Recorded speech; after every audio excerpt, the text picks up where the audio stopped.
और मैं अपने बच्चों को लेके कहाँ जाऊंगी, मुझे ये समझ नहीं रहा। मेरे ये बच्चे हैं, मेरे एक बच्चे को नौकरी दी जाए। मैं यही गुजारिश करती हूँ योगी जी से। सर 2020 में छुट्टी है, अभी तक ज्वाइनिंग नहीं हुई। सब बड़े बड़े अधिकारियों के पास जाए, वो कहते हैं उनके पास जाओ, वो कहते हैं उनके पास जाओ, यही करते हैं ये लोग। 12 साल हो चुके, 7 साल 8 साल इनका कार्यकाल हो चुका है, जो कि हम लोगों को आज तक अनभिज्ञ नजरों से देखा जा रहा है। तो हम लोग यही चीज हम बार बार कह रहे हैं कि अगर हमारी मौत होती है तो इसके पूर्ण जिम्मेदार मुख्यमंत्री स्वयं होंगे। डॉक्टर राम मनोहर लोहिया जी ने कहा था कि जब सड़कें खामोश हो जाएंगी तो संसद आवारा हो जाएगी, और इन्हीं सड़कों से इनकलाब के नारे गूंज रहे हैं। इस वक्त हम लखनऊ के इको गार्डन में मौजूद हैं, जहां पर ये तमाम जो आप हमारे पीछे भीड़ देख रहे हैं, ये इसी स्मारक में सेवाएं देने वाले वो तमाम कर्मचारी हैं जो पिछले कई सालों से अपनी सेवाएं दे रहे हैं। ये स्मारकों में, संग्रहालयों में, संस्थाओं में, पार्कों में, उपवनों में अपनी सेवाएं देते हैं, और तमाम जो सरकारी कार्यक्रम होते हैं या गैर सरकारी कार्यक्रम होते हैं उसको ये सफल बनाने का काम करते हैं। फिलहाल इस दिसंबर और जनवरी की कड़कड़ाती हुई ठंडक में खुले आसमान के नीचे ये पिछले 18 दिनों से विरोध प्रदर्शन कर रहे हैं। इस विरोध प्रदर्शन में इनकी 11 सूत्री मांगे हैं, जिसमें इनके जो है पुनरीक्षित वेतन को लेकर है, 1400 ग्रेड पे को लेकर है, इसके अलावा तमाम वो है, और मृतक आश्रितों की नौकरी को लेकर है। ये तमाम मांगों को लेकर लंबे समय से संघर्ष कर रहे हैं। कुछ कर्मचारी हमारे साथ हैं, हम उनसे बात करेंगे कि 18 दिन हो गया आप लोगों को प्रदर्शन करते हुए। विभाग के किसी अधिकारी से कोई वार्ता हुई अब तक? अभी तक विभाग के अधिकारियों से कोई वार्ता नहीं हुई है।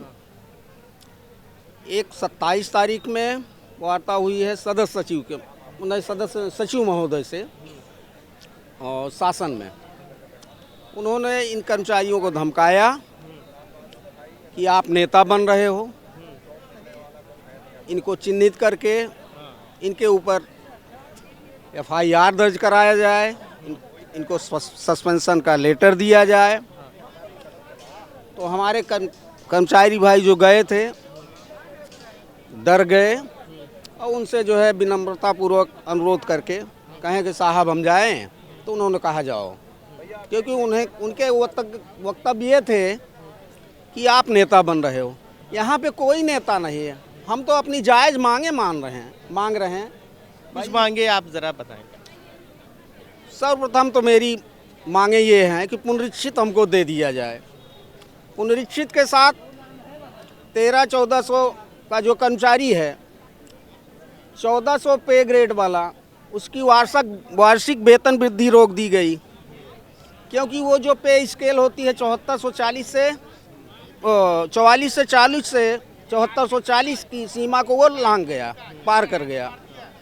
अब इसी क्रम में 1300 पे ग्रेड का कर्मचारी वो भी जो है इस जुलाई के महीने 2024 में वो भी पार कर जाएगा, तो उसकी भी वेतन वृद्धि जो है रोक दी जाएगी। अच्छा, कितना मुश्किल है इस कड़कड़ाती हुई ठंडक में खुले आसमान के नीचे इस फर्श पे प्रदर्शन करना, आंदोलन करना? बहुत कठिन है, लेकिन क्या किया जाए, पेट के लिए कहीं भी आदमी कुछ करने के लिए तैयार हो जाता है। इसीलिए हम असहाय कर्मचारी इस रास्ते पे आ गए हैं कि जब पेट पे मेरे लात पड़ रहा है तो कुछ भी करने के लिए हमको करना पड़ेगा, तो हम तैयार हैं। और भी लोग हैं, बात कर लेते हैं। महिलाएं भी बड़ी संख्या में यहाँ पर मौजूद हैं। 18 दिन हो गया आप लोगों को यहाँ पे धरना देते हुए। कितना मुश्किल है इस जनवरी के ठंडक में यहाँ प्रदर्शन करना, घर परिवार को छोड़कर अपनी बात के लिए? बहुत सर्दी लगती है, हमारे छोटे बच्चे हैं, मैं बच्चों को ही लेके आई हूँ, और मेरे पति जो हैं स्टोर हेल्पर थे, जन सुविधा पर्सन में थे, और उनका अभी 17/11/2023 को ही उनकी डेथ हुई। और मैं अपने बच्चों को लेके कहाँ जाऊंगी, मुझे ये समझ नहीं रहा। मेरे ये बच्चे हैं, मेरे एक बच्चे को नौकरी दी जाए। मैं यही गुजारिश करती हूँ योगी जी से। मैं नहीं बोल पाऊँ। बोलना तो आपको पड़ेगा, अपनी बात रखिए, आप कोई बात नहीं, आप इमोशनल। मैं हर जगह जा चुकी हूँ।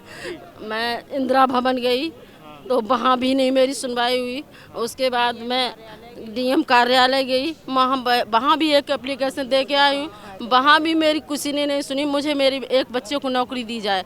और मैं फिर उसके बाद DM कार्यालय गई, फिर मैं BC से खुद मिली जाके मेरे पास सारा कुछ रखा है। बीसी ने मुझे आश्वासन दे दिया कि 1.5 महीने के अंदर हो जाएगा, और 1.5 महीना जब हो चुका है तब मैं फिर पुनः मैं यहाँ पर मुझे पता लगा, मैं जिला मैनपुरी से ईपू से मैं आई हूँ। मैनपुरी से आके लखनऊ में प्रदर्शन मैं मैनपुरी से आई हूँ और मेरे बच्चे आज 18वां दिन है। ये आपके दोनों बच्चे हैं? हाँ, आप मम्मी के साथ प्रदर्शन कर रहे हैं? जी सर, मैं मम्मी के साथ आए हुए हैं। हम लोगों की पढ़ाई वढ़ाई सारी कुछ बीच में रुकी है, क्योंकि हमारे घर पे हमारे पापा ही थे जो हम लोगों की पढ़ाई वढ़ाई करते। मैं बीएड कर रही हूँ, ये मेरा भाई है, इसकी 12th है। सब लोगों की फीस के लिए पैसे नहीं है जो हम लोग दे सकेंगे, हम लोगों की पढ़ाई हो सके, सारा कुछ बीच में रुका हुआ है ना। तो हमें यहाँ पे ऑफिस आए तो हमें पता चला कि यहाँ पर कोई मृतक आश्रित है नहीं। तो हम सरकार से यही गुजारिश करना चाहते हैं माननीय मुख्यमंत्री जी से कि हमारे किसी एक या हमारे भाई को या किसी भी हमारे एक भाई बहन को जॉब दी जाए, जिससे हम लोगों का घर की फैमिली का सारा कुछ सही से चल सके, हम लोगों की पढ़ाई हो सके। क्या अधिकारी क्या कह रहे हैं इस आपके मामले में? सुन रहा है, हम लोग इंदिरा भवन गए, डीएम ऑफिस गए। ये सवाल इसलिए क्योंकि मुख्यमंत्री तो बार बार कह रहे हैं कि उत्तर प्रदेश में महिलाओं का सम्मान है, उन्हें कहीं भटकने दिया कोई सम्मान नहीं है, क्योंकि हम हर जगह मुख्यमंत्री जी कहते हैं बेटी बचाओ बेटी पढ़ाओ, लेकिन वो लोग बेटियों के ऐसे हम लोग दर दर की ठोकरें खा रहे हैं। हम लोग की पढ़ाई की है, हम लोग यहाँ पे हर जगह जा चुके। 18वां दिन आज हम लोग के यहाँ आए हुए, कहीं भी कोई सुनवाई नहीं हुई है। एक और मेरी छोटी बहन है, वो बीएससी ग्रेजुएशन कर रही है, बीएससी कर रही है। जब कोई सुन ही नहीं रहा तब जाके हमें पता चला कि यहाँ पे इको गार्डन में भी कोई धरना हो रहा, तो हम यहाँ पे आए कि काश के यहाँ से भी सरकार कुछ सुन सके। माननीय मुख्यमंत्री जी, कोई सुनवाई नहीं हो रही। 18वां दिन हुआ है आज हम लोगों को यहाँ आए हुए, लेकिन अभी तक कोई आश्वासन नहीं मिला हम लोगों को। अंदाजा लगाया जा सकता है कि ये एटा मैनपुरी से आया है पूरा परिवार। माता जी हैं, साथ में इनके बच्चे हैं, इनके पिता नहीं रहे और मृतक आश्रित की नौकरी के लिए ये इस खुले आसमान के नीचे संघर्ष कर रहे हैं। और भी महिलाएं हैं। कहाँ से हैं आप? हम भी यहीं से हैं, लोकल लखनऊ से। 18 दिन हो गया, कड़कड़ाती हुई ठंड में लोग घर में सांस नहीं ले पा रहे हैं, आप लोग इस खुले आसमान के नीचे बैठी हैं। क्या करें, मजबूरी है हमारी मांगे हैं, इसको पूरा करने तो हम लोगों को यहाँ नहीं अच्छा लगता। अपने कार्य क्षेत्र में बैठे, अपने कार्य क्षेत्र में अपना कार्य करें। तो लगता है कि इस बार मांग पूरी हो पाएगी? होगी, जरूर होगी। कहाँ से हैं आंटी? हम भी यहीं से हैं, तो फरखाबाद के हम, हाँ। लेकिन यहाँ ड्यूटी कर रहे तो यहीं हैं। तो अपनी मांगों के लिए ठंडा वंडा नहीं लग रहा है? क्या करें, देखिए ना कैसे 2-2 कोठियाँ पहने बैठे हैं, सब कुछ करके बैठे हैं अपनी मांगों के लिए। और कोई भीख तो मांग नहीं रहे, हम अपना हक मांग रहे हैं। तो अब पता नहीं बाबा जी कहाँ बैठे हैं, सुन ही नहीं रहे हम लोगों की। 18 दिन हो गए हैं, अभी तक कोई सुनवाई नहीं हो रही। कौन से बाबा की बात कर रही हैं? अरे अपने योगी बाबा, और कौन। वो तो कहते 3 दिन में उनका काम तमाम हो जाता है, और यहाँ तो 18 दिन हो गए हैं, लेकिन कोई काम ही नहीं तमाम हो रहा उनका, न कोई सुनवाई हो रही है। इसलिए बैठे हैं, देखो कब बाबा जी सुनते हैं। सीएम योगी आदित्यनाथ के इंतज़ार में ये तमाम कर्मचारी हैं कि इनकी बात सुनेंगे। ये लोग तमाम लोग बैठे हैं। देखिए, हम तो बात सुनने ही आए हैं, सभी से बात करेंगे, सब आप ही लोगों के साथी हैं। कहाँ से हैं? गाजीपुर से हैं सर, हमको नौकरी से निकाल दिया गया। 2-2.5 साल हो गया, सबके पास गए, सब लोग कहते हैं सेवा समाप्त कर दी गई। अच्छा, अभी तक हमारी ज्वाइनिंग नहीं कराई गई। तो ज्वाइनिंग होनी चाहिए। ज्वाइनिंग होनी चाहिए सर। जिसका जो काम नहीं पड़ता, किसी के यहाँ छोटा मोटा काम करते, मेरे हाथ में भी देखिए ऐसे चोट लगी है कि जिससे मैं काम भी नहीं कर तो पाता। इलाज नहीं करवाए इसका? सर पैसा हो तो इलाज कराएं सर, जब हाथ ही नहीं से तो काम कैसे करेंगे? तो वेतन भी नहीं मिलता कि नहीं, चलो ना खाने तक के पैसे नहीं रहते। इनका उनका छोटा मोटा काम कर लेते, इस समय तो हाथ में भी इतनी दिक्कत है कि कितने साल हो गए नौकरी छूटे हुए? सर 2020 में छुट्टी है, अभी तक ज्वाइनिंग नहीं हुई। सब बड़े बड़े अधिकारियों के पास जाए, उन कहते हैं उनके पास जाओ, वो कहते हैं उनके पास जाओ, यही करते हैं ये लोग। आज तक नहीं कराए, नौकरी नहीं मिल पा रही? नहीं मिल रही है सर। देखिए, ये हर आदमी यहाँ पे अपनी तकलीफ, अपनी पीड़ा लेकर आया है। कहाँ से हैं भैया? हम तो इस समय बेगम हजरत महल में ड्यूटी है मेरी, लेकिन बस्ती ज़िले का रहने वाला हूँ। हम सर्वप्रथम यही कहेंगे कि जो हमारा सीपीएफ का पैसा गमन हुआ है, उसको बीसी महोदय जल्द से जल्द दिलाने का कार्य करें, गुमराह करने का कार्य ना करें। और हम लोगों को पुनरीक्षित वेतनमान जो है वो भी दिलाने का कार्य करें। ये हम लोगों को आक्रोशित कर रहे हैं कि ये लोग कोई गलत कदम उठाएं। हम लोग गलत कदम उठाने वाले नहीं हैं, ना हम अपने मांग से हटने वाले हैं। चाहे इसके लिए हम लोगों को यहीं रात दिन रहना पड़े, हम लोग रहने के लिए तैयार हैं। 18 दिन हो गया है, कड़कड़ाती हुई ठंडक में आप लोग संघर्ष कर रहे हैं, और कब तक चलेगा? सर अभी तो जब तक हमारी मांगे पूरी नहीं होंगी तब तक चलेगा ये धरना, ठीक है? क्योंकि ये सब खाली गुमराह करने की कोशिश कर रहे हैं हम लोगों को, कि लेटर ऐसी जारी कर रहे हैं कि जिससे ये सब धरना ख़त्म कर दें। उससे धरना तो ख़त्म नहीं करेंगे सर। धरना ख़त्म करने वाले नहीं हैं इनके गुमराह करने की वजह से, क्योंकि 12 साल से हम लोग गुमराह बहुत हो चुके हैं, बहुत परेशान हो चुके हैं, बहुत गुमराह हो चुके हैं कि अब इसके बाद धरना ख़त्म कर दो, लागू हो जाएगा। खाली ये सब घोटाला कर रहे हैं। उसमें सीपीएफ का जितना पैसा था ये सब घोटाला कर चुके हैं। इसलिए नहीं तो इनको शासन में, सीपीएफ के लिए शासन में जाने की ज़रूरत नहीं है इनको, वो तो पैसा इनके पास ही पड़ा है, लेकिन घोटाला कर चुके तो सीपीएफ का खाता खोले कैसे? अगर हमारा पैसा नहीं मिला तो हम लोग आत्महत्या करने तक तैयार हैं। अगर हमारा पैसा नहीं मिला, अगर ये पैसा नहीं देंगे और ये आश्वासन नहीं देंगे कि आप, इसका जिम्मेदार स्वयं मुख्यमंत्री आदित्यनाथ योगी होंगे। हम लोग आत्महत्या करने तक के तैयार हैं।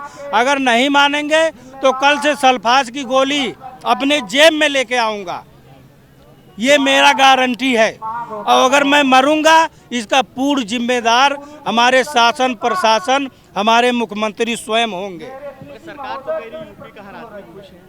नहीं खुश है, कहाँ खुश है? खुश होता तो 5300 कर्मचारी यहाँ बैठे होते, खुश होते। मैं स्वयं नहीं खुश हूँ, मैं भी वोट दिया हूँ, ऐसा नहीं है, ऐसे नहीं वहाँ पर आए हैं। लेकिन मैं यही कहना चाह रहा हूँ, अगर हम लोगों का घोटाला वाला पैसा नहीं दिए तो कल से सल्फास की गोली लेकर आऊँगा और खा के यही मरूंगा, ये मेरा वादा है। सरकार कह रही है कि हम राशन दे रहे हैं, अयोध्या में दर्शन दे रहे हैं, और क्या? अयोध्या में हम घंटा बजाएंगे, यहाँ हम सफाई कर रहे हैं, पैसे नहीं दे रहे हैं, वहाँ हम घंटा बजाएंगे, हमको पैसा मिलेगा?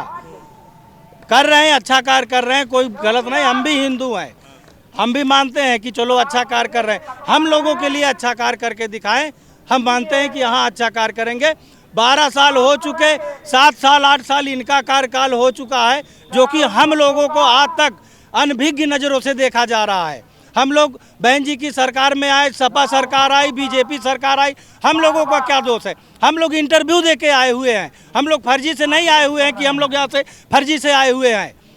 इन्हीं के सीट पे भर्ती हुई है, तब हम लोग यहाँ पर आए हैं। आज हम लोगों की जो नौबत किया जा रहा है, ये स्वयं मुख्यमंत्री द्वारा किया जा रहा है।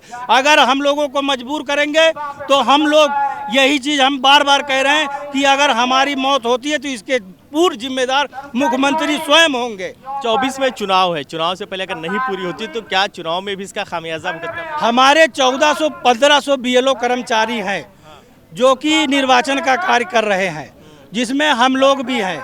अगर ये हम लोगों की बात को नहीं मान रहे हैं तो हम लोग कार बहिष्कार बीएलओ का भी करा देंगे, उसमें बहुत ज़्यादा ही असर पड़ेगा।